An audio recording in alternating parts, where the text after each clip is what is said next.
Now the variance is a squared unit. Okay, so think about, you're talking about the height of the man. Okay, your height of the man will be in, let's say, meter or centimeter, right? So your variance will give you in meter square or centimeter square. Note that we as a human mind, we want to know that, okay, average height of man is 165 centimeter. Okay, and then you give the variance and you say that variance is 400 centimeter square.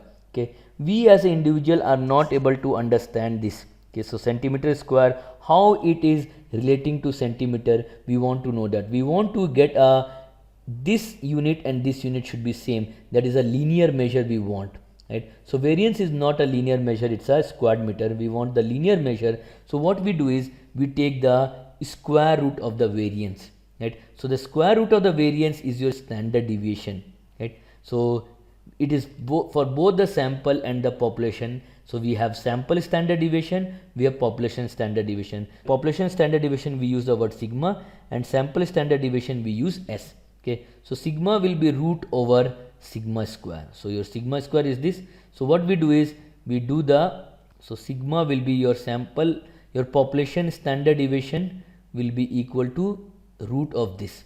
Your sample standard deviation will become equal to root of this, right? So why we want is we want a linear measure. So if you take the root, it will become 20 centimeter. So what you have in idea is now, okay, your average is 165 centimeter and the dispersion around the average is 20 centimeter. Now these people have some idea, okay, now you are talking about the gap is 20, 40 like that. So this is useful measure rather than the variance. So we will mostly work with the standard deviation, and note that the standard deviation is your best measure of your dispersion. Range, mean, absolute deviation are not that good measure, but standard deviation is the best measure. Unit is okay, then you take the square. So this is your best. So we'll use the standard deviation as the measure.